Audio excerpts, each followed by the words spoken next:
Book, rangkuman materi pelajaran produk kreatif dan kewirausahaan kelas 11 semester 1 dan 2.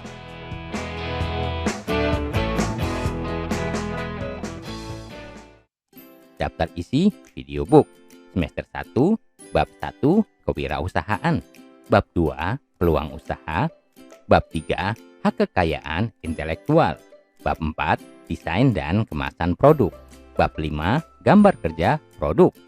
Semester 2 bab 6 proses kerja pembuatan prototipe produk, bab 7 biaya produksi, bab 8 pengujian kesesuaian fungsi prototipe produk, bab 9 produksi massal, bab 10 indikator keberhasilan tahapan produksi massal. Namun sebelum mulai, jangan lupa untuk klik like, share, dan subscribe. Bab 1 kewirausahaan.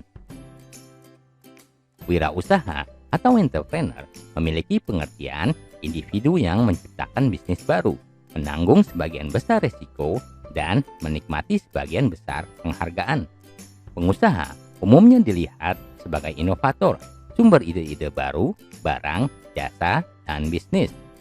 Kewirausahaan adalah sifat dan perilaku yang harus dimiliki seseorang untuk memulai suatu usaha.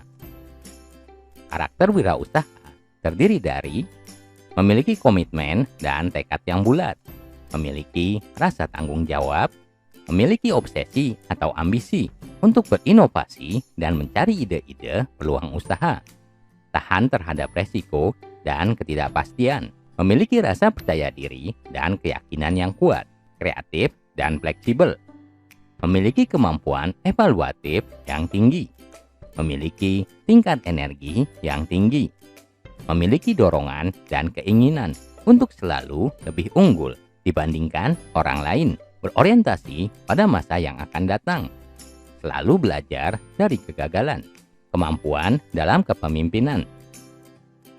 Faktor-faktor yang mempengaruhi wirausaha terdiri dari faktor internal dan eksternal.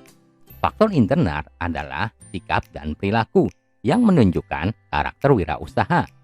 Sedangkan faktor eksternalnya diantaranya adalah perencanaan yang matang dan tepat, visi dan misi yang jelas, dedikasi dan komitmen yang tinggi, dana yang cukup, keterampilan dan pengalaman, minat dan ketertarikan untuk berwirausaha, manajemen usaha yang baik, tepat, dan realistis, pelayanan prima, sarana dan prasarana yang memadai, dan metode pemasaran yang tepat.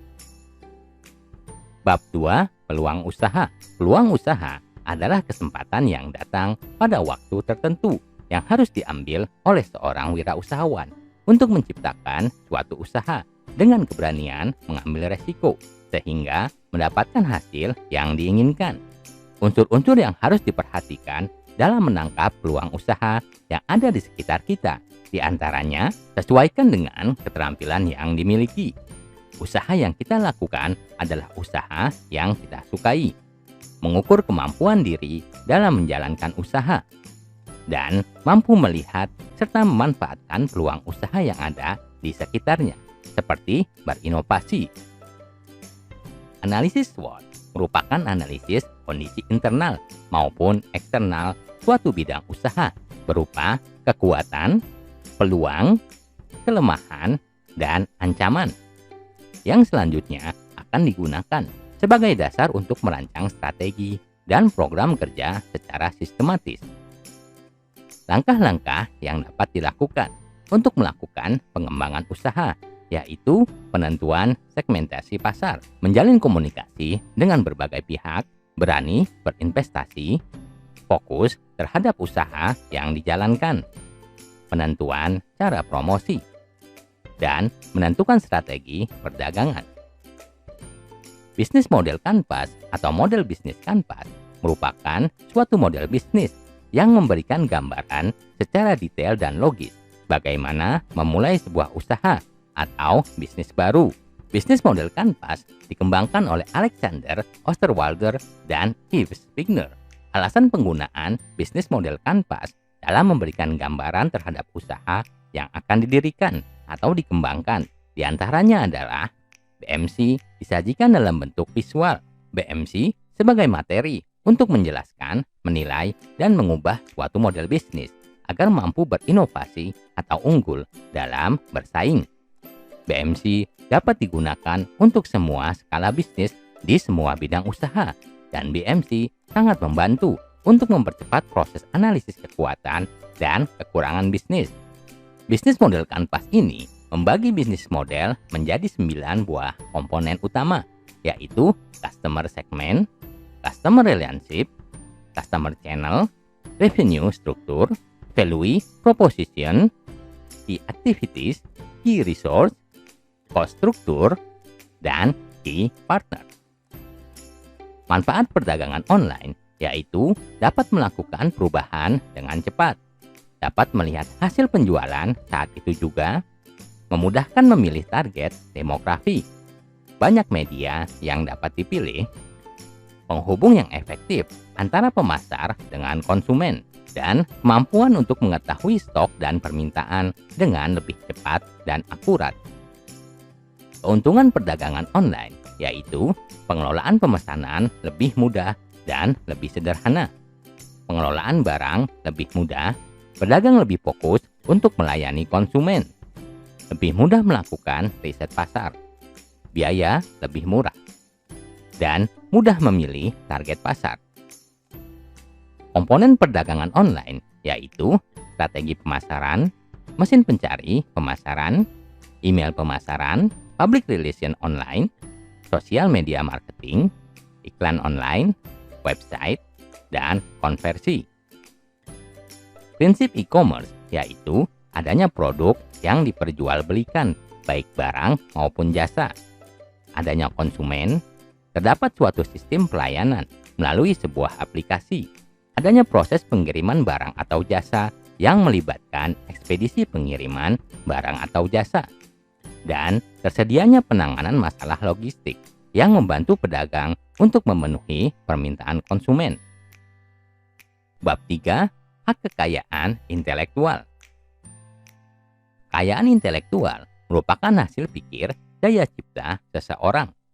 Pada perusahaan, kekayaan intelektual mengacu pada aset tidak berwujud yang dimiliki dan dilindungi secara hukum dari penggunaan luar atau implementasi tanpa persetujuan perusahaan. Kekayaan intelektual terdiri dari merek, paten, desain industri, desain tata letak sirkuit terpadu, varietas tanaman, rahasia dagang, dan indikasi geografis. Terdapat berbagai teori yang mendasari perlunya suatu bentuk perlindungan hukum hak kekayaan intelektual, yaitu reward theory, recovery theory, incentive theory, risk theory, economic growth stimulus theory, prospect theory, trade secret avoidance theory, dan anticipation theory.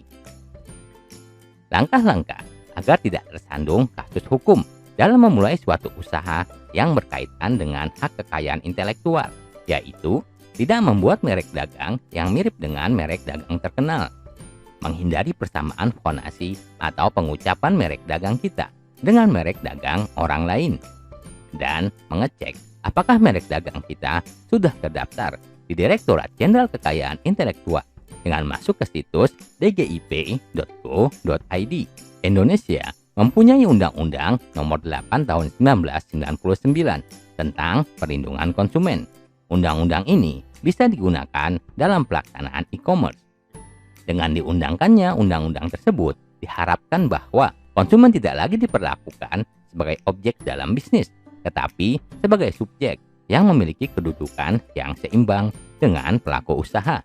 Ketentuan pasal 1320 KUHP Perdata disebutkan untuk sahnya suatu perjanjian diperlukan 4 syarat, yaitu sepakat mereka yang mengikatkan dirinya, cakap untuk membuat suatu perjanjian, mengenai suatu hal tertentu, dan suatu sebab yang halal.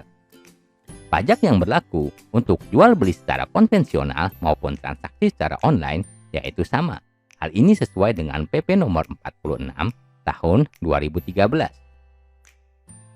Bab 4. Desain dan kemasan produk.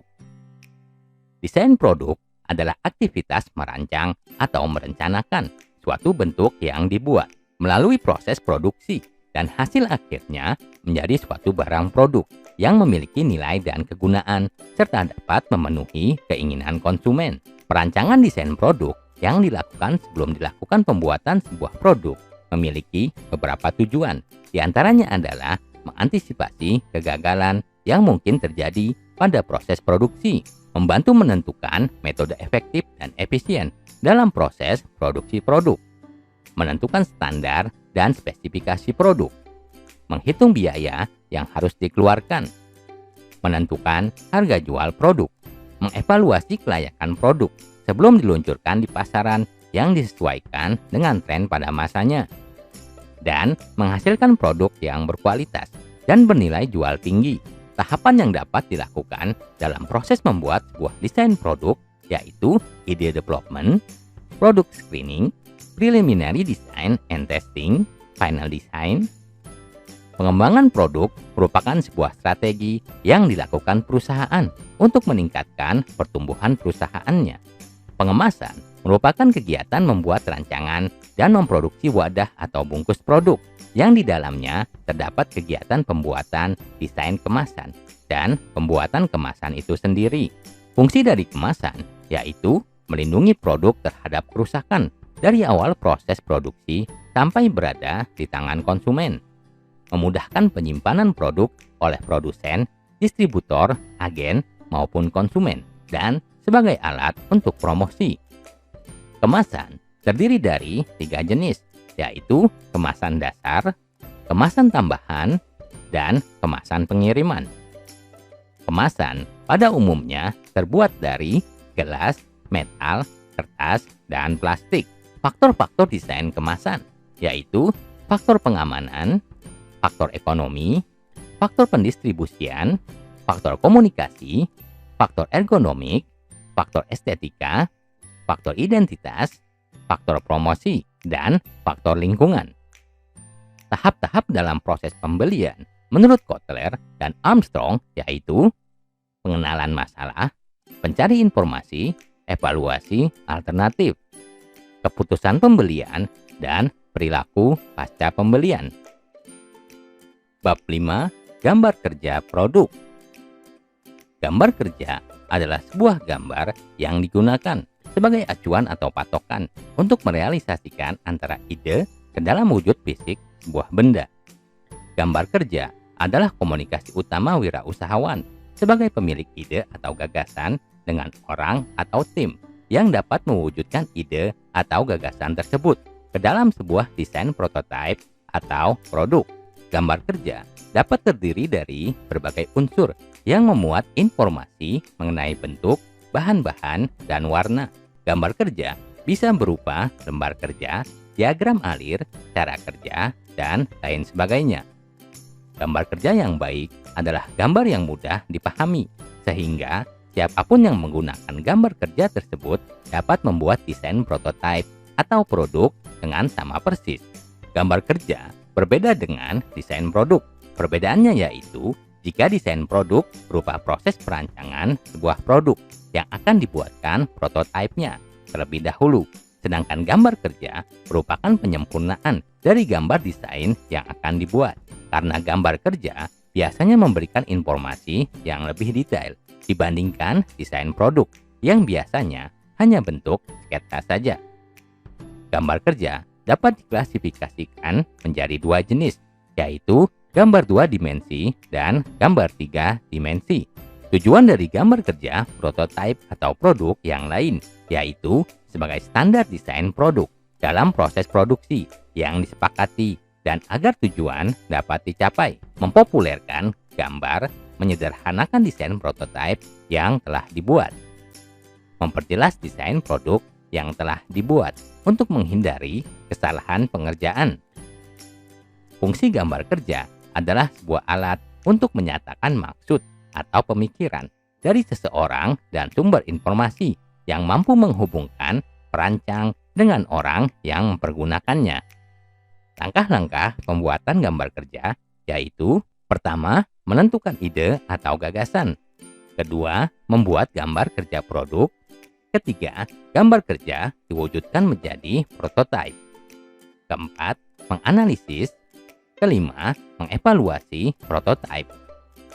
Kriteria dan syarat gambar kerja dalam pembuatan prototipe diantaranya adalah pembuatan gambar kerja harus cepat dan murah, dapat dibuat dengan resolusi rendah, dan bersifat ambigu.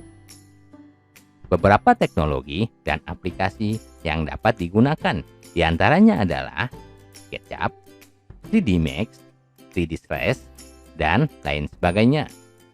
Pembuatan gambar kerja dapat dilakukan dengan menggunakan aplikasi digital maupun menggunakan cara manual. Beberapa alat yang dapat digunakan diantaranya adalah penggaris, pensil, kertas, jangka, dan meja gambar. Bab 6.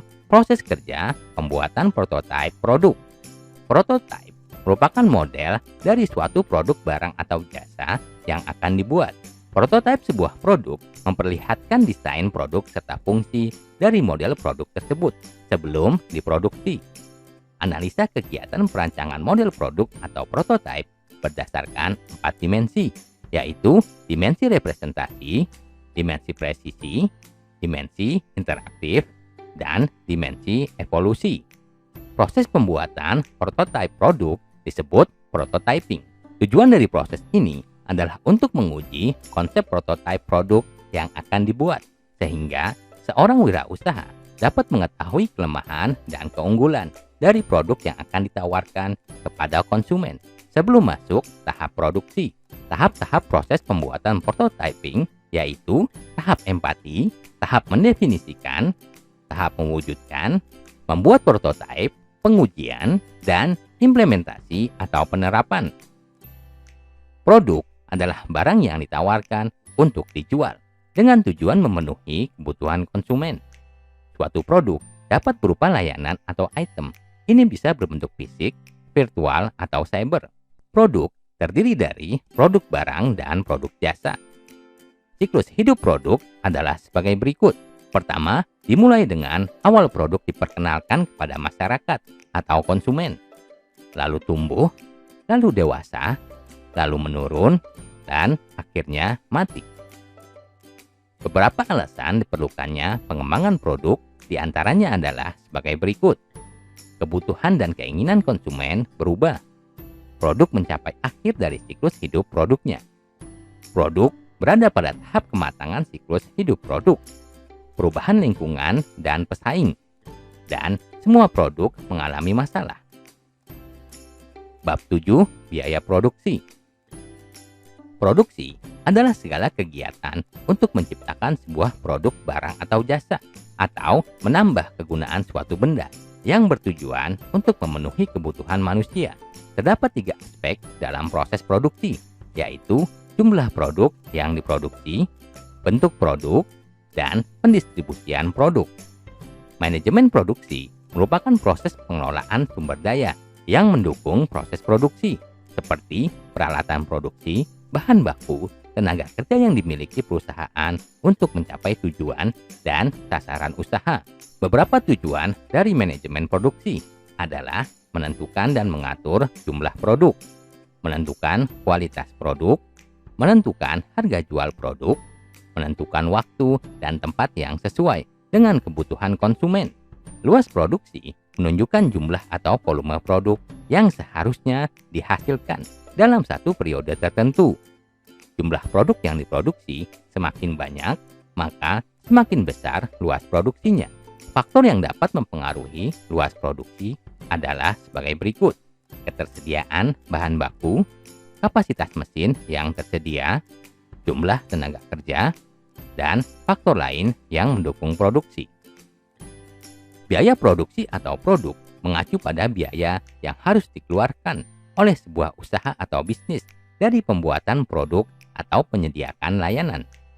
Biaya produksi dapat mencakup berbagai biaya seperti tenaga kerja, bahan baku, pasokan manufaktur yang dapat dikonsumsi, dan overhead umum. 3 kategori umum biaya produksi adalah bahan langsung, tenaga kerja langsung, dan overhead. Berdasarkan volume kegiatan produksi, biaya produksi dibedakan menjadi biaya tetap, biaya variabel, biaya total, dan biaya marginal. Faktor terpenting yang mempengaruhi harga suatu produk adalah biaya produk, tingkat kepuasan konsumen dan permintaan, tingkat persaingan di pasar, peraturan pemerintah dan hukum, keadaan perekonomian, elastisitas permintaan, dan tujuan perusahaan.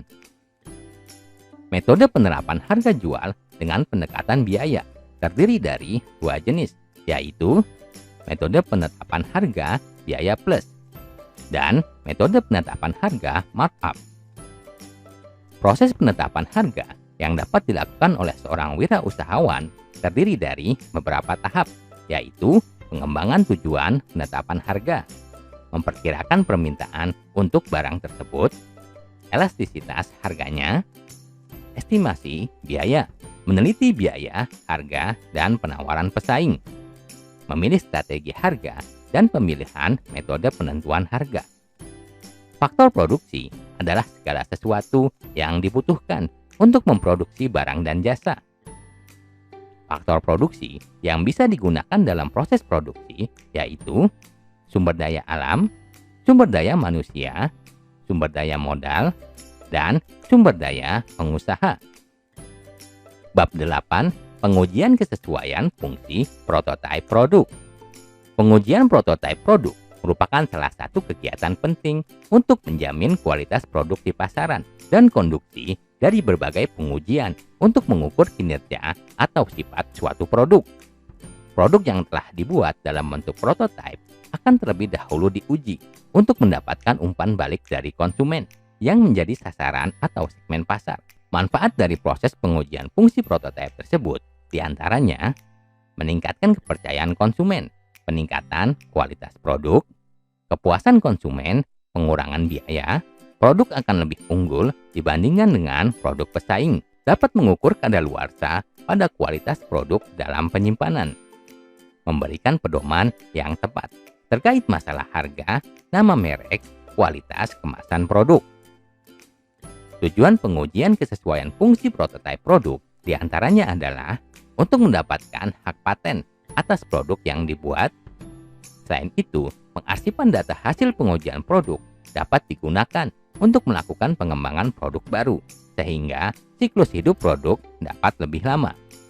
Memastikan produk tersebut telah memenuhi persyaratan standar tertentu, misalnya sesuai dengan SNI. Memastikan produk berfungsi sesuai dengan standar yang telah ditentukan melalui kegiatan demonstrasi produk, menjadi data standar, komunikasi teknis bagi kepentingan ilmiah, kegiatan penjaminan mutu produk. Sebagai sarana perbandingan dengan produk lain, memecahkan masalah yang terkait dengan kendala produk, mengidentifikasi efisiensi biaya dalam proses produksi, dan memastikan keamanan. Pihak yang berperan dalam pengujian prototipe produk adalah pemerintah dan organisasi konsumen. Beberapa persyaratan yang harus dipenuhi agar pengujian produk benar-benar akurat dan dapat diterapkan adalah sebagai berikut. Pendekatan sistem data normatif pengujian produk, perusahaan penelitian yang sama, uji lingkungan nyata, populasi sampel yang relevan, variabel kritis kegunaan dan kualitas produk, tindakan konservatif rumusan produk. Tahapan proses pengujian prototipe produk secara umum ada 4 kegiatan dalam pengujian produk, yaitu sebagai berikut. Technical testing atau pengujian teknis, pengujian preferensi dan kepuasan, pengujian pasar simulasi, dan pengujian pasar.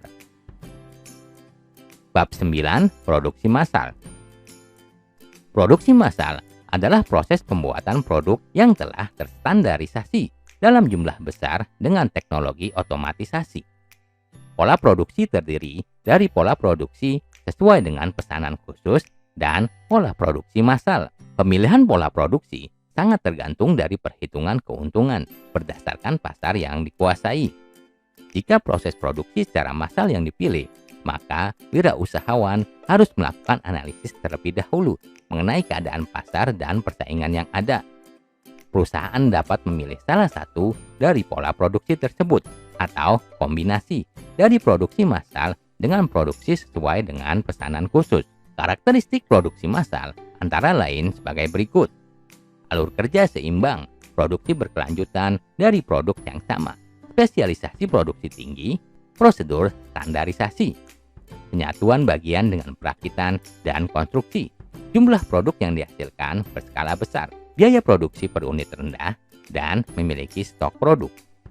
Kelebihan produksi massal diantaranya hemat biaya, efisiensi waktu, tingkat keakuratan tinggi, tingkat produksi cepat, menciptakan keunggulan kompetitif, dan keuntungan yang lebih tinggi.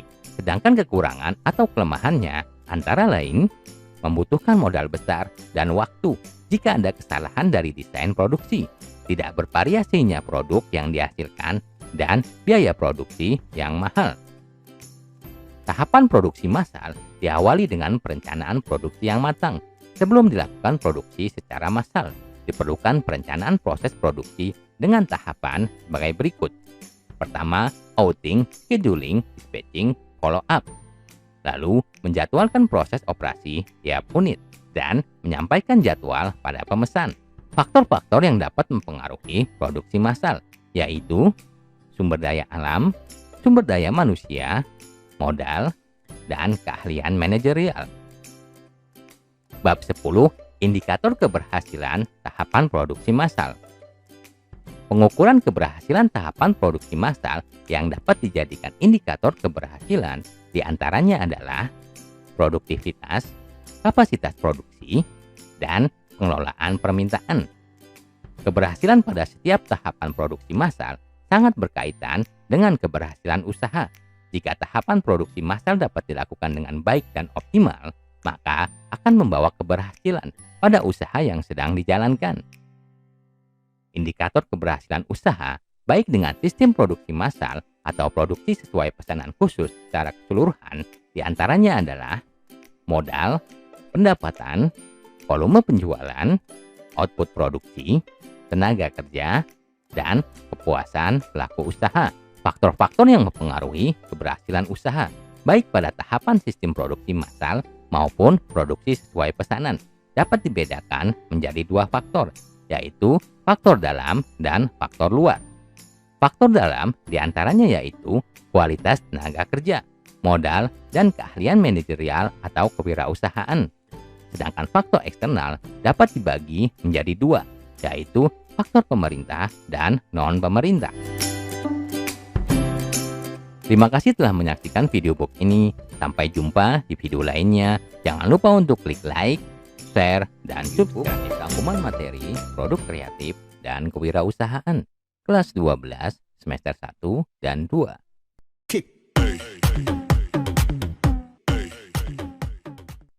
Daftar isi video book.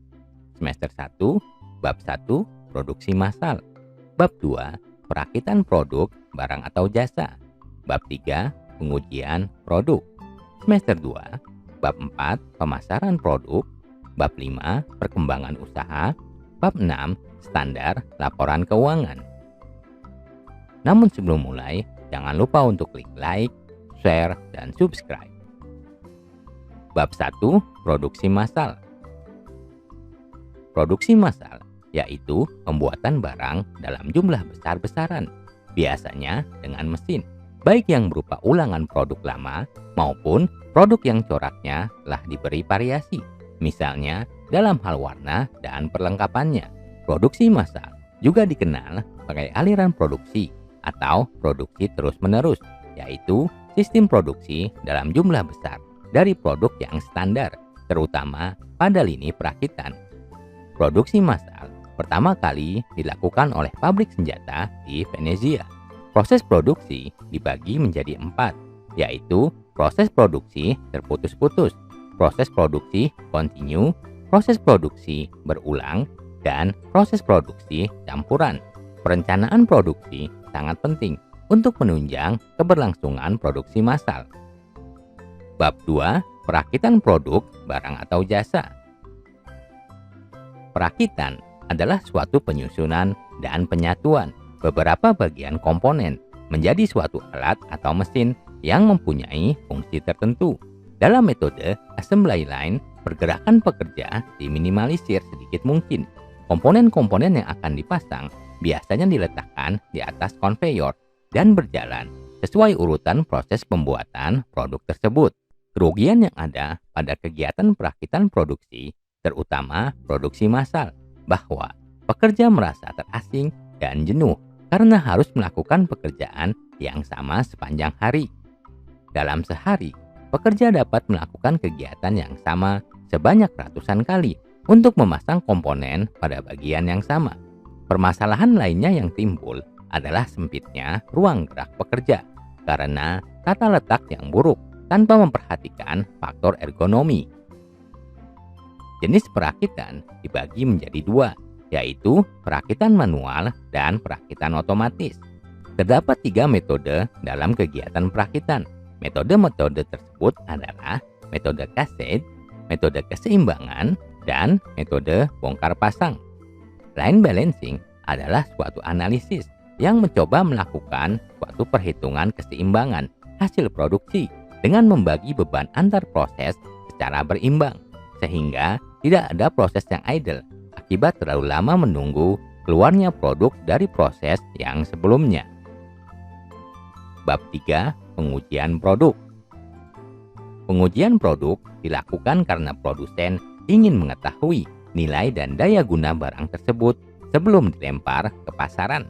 Pengujian produk bisa dilakukan oleh perusahaan dan pemerintah.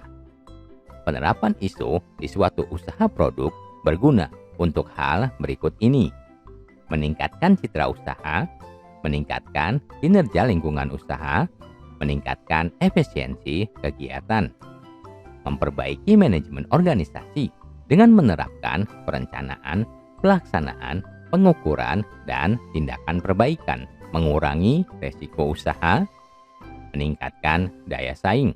Dalam membuat sebuah produk kreatif, hendaknya harus sesuai rancangan atau gambar produk awalnya agar hasilnya maksimal dan baik. Bab 4. Pemasaran produk. Segmentasi pasar adalah kegiatan mengidentifikasi dan menganalisis para pembeli di pasar produk. Perihal perbedaannya antara pembeli di pasar, syarat segmentasi pasar adalah harus bisa diukur, harus bisa dilaksanakan, harus bisa dicapai, dan harus cukup luas. Strategi pemasaran adalah kegiatan berupa perencanaan pemasaran, pengarahan sumber daya, serta interaksi dengan pasar, pesaing, konsumen demi tercapainya kesuksesan usaha. Strategi pemasaran untuk setiap tahapan siklus hidup produk dibagi menjadi berikut ini. Pertama, strategi pemasaran tahap pengenalan, strategi peluncuran cepat, strategi peluncuran lambat, strategi penetrasi cepat, strategi penetrasi lambat. Kedua, strategi pemasaran tahap pertumbuhan, pertumbuhan cepat, pertumbuhan lambat. Ketiga, strategi pemasaran tahap kedewasaan, strategi bertahan, strategi menyerang. Keempat, strategi pemasaran tahap penurunan. Bab 5. Perkembangan usaha. Terdapat 2 aspek yang mempengaruhi pengembangan usaha, yaitu aspek internal dan eksternal. Pengembangan produk terdiri dari 3 tahap, yaitu tingkat produk, tingkat komersial, tingkat korporasi. Perencanaan dan perhitungan yang matang akan membantu pengembangan usaha dengan maksimal. Kepemimpinan adalah kunci bagi mereka yang ingin berwirausaha di bidang produk kreatif. Bab 6. Standar laporan keuangan. Laporan keuangan adalah salah satu bagian dari proses controlling dan monitoring usaha. Laporan keuangan bertujuan untuk meneliti kesehatan keuangan usaha. Laporan keuangan harus memenuhi karakteristik berikut ini. Pertama, dapat dipahami. Kedua, relevan. Ketiga, dapat dipercaya. Keempat, dapat dibandingkan. Terdapat 5 jenis laporan keuangan, yaitu neraca, laporan laba rugi, laporan pertumbuhan ekuitas, laporan arus kas, dan catatan atas laporan keuangan. Aspek-aspek berikut perlu diperhatikan di dalam membuat analisis laporan keuangan: likuiditas, profitabilitas, solvabilitas, rasio, rentabilitas. Terima kasih telah menyaksikan video book ini. Sampai jumpa di video lainnya. Jangan lupa untuk klik like, share, dan subscribe.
Walau sampai letih ku kan mencarinya,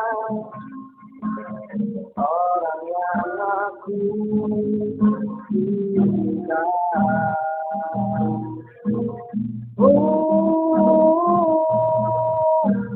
Kini ku menemukanmu di ujung waktu ku patah hati. Lelah hati menunggu cinta yang selamatkan hidupku.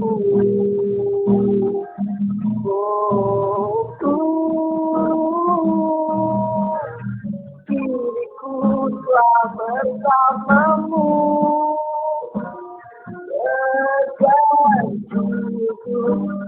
bukan mati sampai akhir waktu kita bersama selamanya.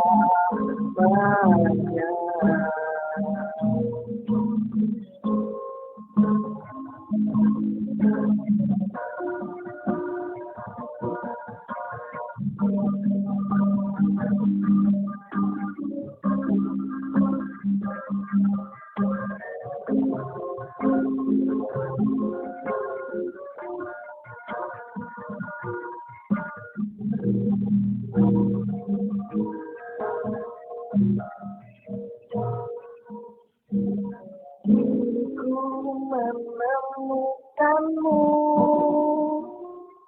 di ujung waktu ku patah hati. Lelah hati menunggu cinta yang selamatkan hidupku.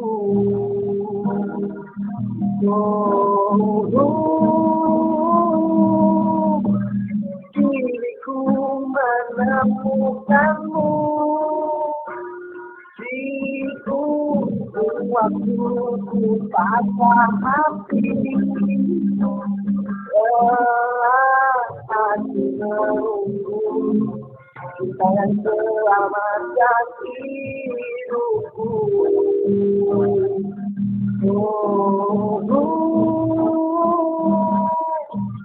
Diriku telah bersamamu, berjanji untuk mati sampai akhir waktu kita bersama selamanya.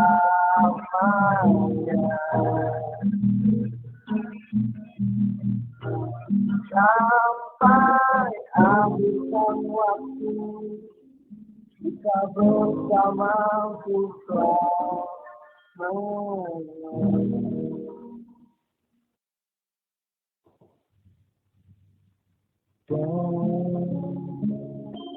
radio besok datang kembali pergi ke dia kalau di mana kau bisa bersandarkan tangan kaki lupakan aku mimpi diriku di mana telah kutandakan diri saja kegunaan menangis lagi maka aku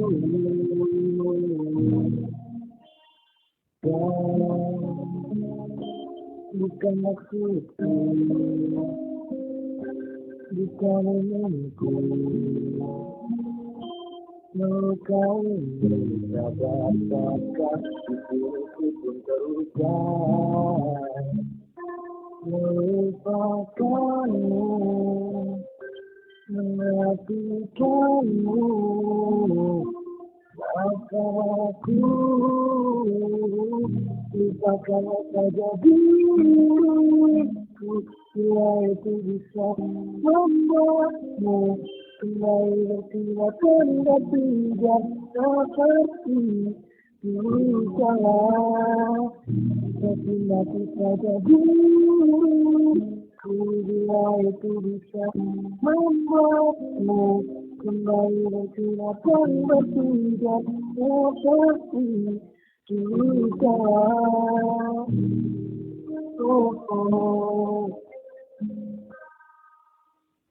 Dan bukan maksudku bukan inginku melukai sadarkan diriku pun terucap melupakanmu menghatikanmu aku lupakan saja diriku bila itu bisa membuatmu kembali bertindakan bertindak seperti dulu kala jadi mati saja diriku bila itu bisa membuatmu kembali bertindakan bertindak seperti dulu kala.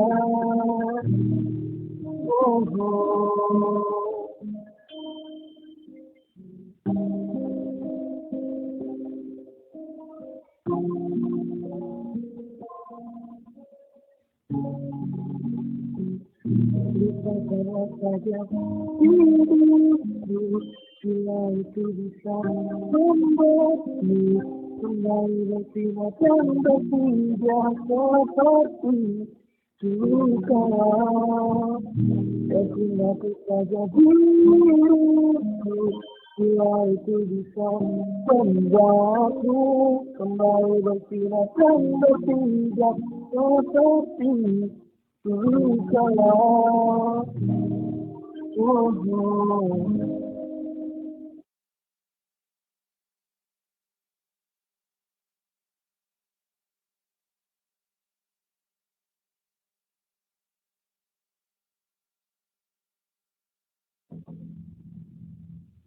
Disangka ini terjadi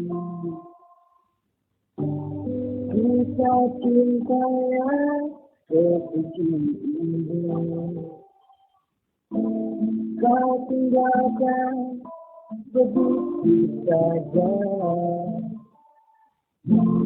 sekian lama kita berdua disangka cepat berlalu untuk mencari kesombongan diri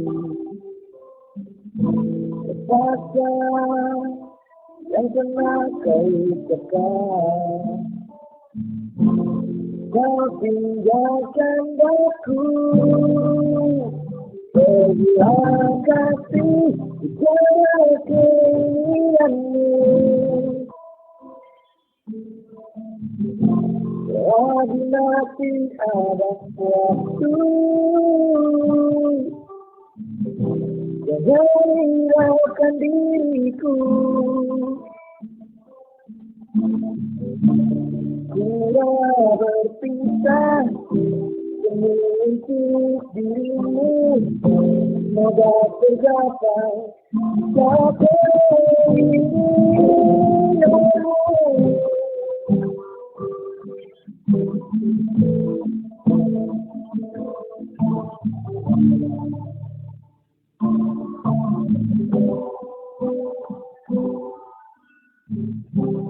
Kusangka cepat berlalu, ku mencari kesembuhan diri. Rasa yang pernah kau ucapkan, kau tinggalkan aku, sebuah kasih segala keinginanmu. Selagi masih ada waktu, jangan hiraukan diriku. Ku rela berpisah demi untuk dirimu. Semoga tercapai keinginanmu.